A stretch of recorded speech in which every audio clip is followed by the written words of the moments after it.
जय Shri Ram guys, welcome to law भैया classes. Last video में हम देखना शुरू कर चुके थे प्रोविजंस ऑफ सिटीजनशिप एक्ट 1955, जिसमें कि हमने देखा था कि एक्विजिशन ऑफ सिटीजनशिप के 5 तरीके हैं और लॉस ऑफ सिटीजनशिप के 3 तरीके हैं, जिसमें से हमने पहला जो एक्विजिशन ऑफ सिटीजनशिप का पहला जो तरीका है बाय बर्थ, वो लास्ट वीडियो में समझा था। और इस वीडियो में हम समझने वाले हैं acquisition of citizenship by decent. तो आइए शुरू करते हैं। तो जैसे कि यहाँ पे आप देख रहे हैं कि जो मोड 2 है वो है बाय डिसेंट। इसको हम द पैटर्नल इरा भी बोल सकते हैं। जो टाइमलाइन दी गई है जनवरी 26 1950, जो कि हमारे कॉन्स्टिट्यूशन के लागू होने की डेट है, वहाँ से दिसंबर 10 1992, मतलब कि 92 में इस प्रोविजन में अमेंडमेंट हुआ था। ये बाय डिसेंट सेक्शन 4 में दिया हुआ है। तो इस जो बाय डिसेंट में जो रूल अप्लाई होता है वो रूल है उस सैंग्विनिस का। ये लैटिन टर्म है जिसका इंग्लिश मीनिंग होता है राइट ऑफ ब्लड। तो इसका मतलब क्या होता है? A person born outside India is a citizen bye decent if their father was an Indian citizen at the time of birth. मतलब कि एक कोई भी पर्सन है जो वो इंडिया से बाहर भी पैदा हुआ है। पहले तो समझ लेते हैं कि डिसेंट का मतलब क्या होता है। डिसेंट का मतलब होता है फैमिली ओरिजिन, कि भाई आप ओरिजिनली आपकी फैमिली कहाँ से है। तो इसमें वही दिया गया है कि एक पर्सन है जो कि outside of India, Indian territory के बाहर पैदा हुआ है, लेकिन उसके फादर अगर इंडियन है, इंडियन सिटीजन है, तो वो जो बंदा है, जो वो पर्सन है, वो बाय डिफॉल्ट इंडियन सिटीजन हो जाता है। अब इसकी लिमिटेशन देख लेते हैं कि क्या है इसकी लिमिटेशन। लिमिटेशन है कि ये इस एरा में, इसको पैटर्नल एरा क्यों बोला गया, क्योंकि यहाँ पे जेंडर डिस्क्रिमिनेशन था, क्योंकि the mother's status was irrelevant. तो इसमें मदर इंडियन सिटीजन है या नहीं, इस चीज़ से कोई फर्क नहीं पड़ता था। सिर्फ पैटर्नल लाइन को देखा जाता था कि फादर इंडियन है या नहीं। अब आगे चलते हैं।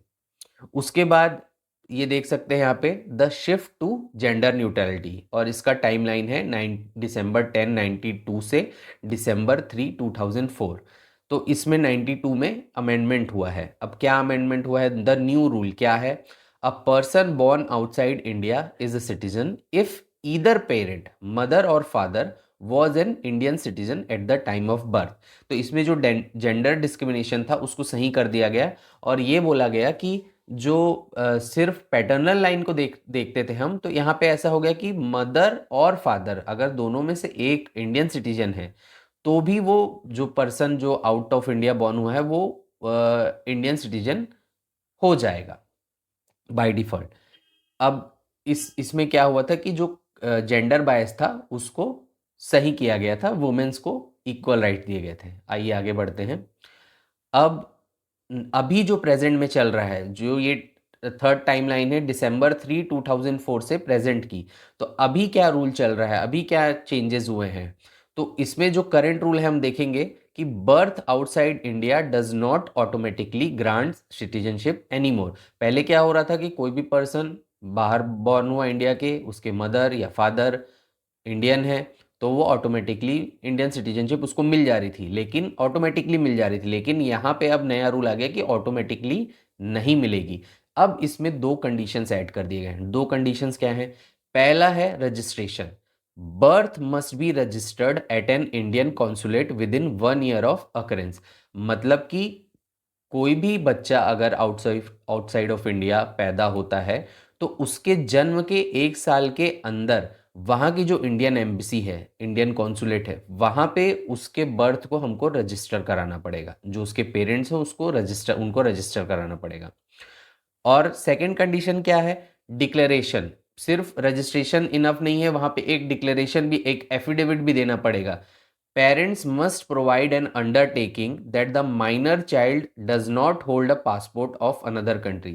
मतलब कि पेरेंट्स को ये भी बताना पड़ेगा, ये डिक्लेरेशन करना पड़ेगा कि जो बच्चा पैदा हुआ है वो उसके पास किसी भी और दूसरी कंट्री का पासपोर्ट नहीं है, क्योंकि आपको पता है कि इंडिया में सिंगल सिटीजनशिप का रूल है।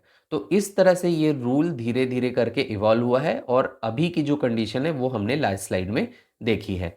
तो इसको मैंने सेक्शन 4 को सिंपल तरीके से समझाने की कोशिश करी है। अगर आपको ये वीडियो अच्छा लगा हो तो इस वीडियो को लाइक करें, शेयर करें और हमारे चैनल को सब्सक्राइब करें। Thank you.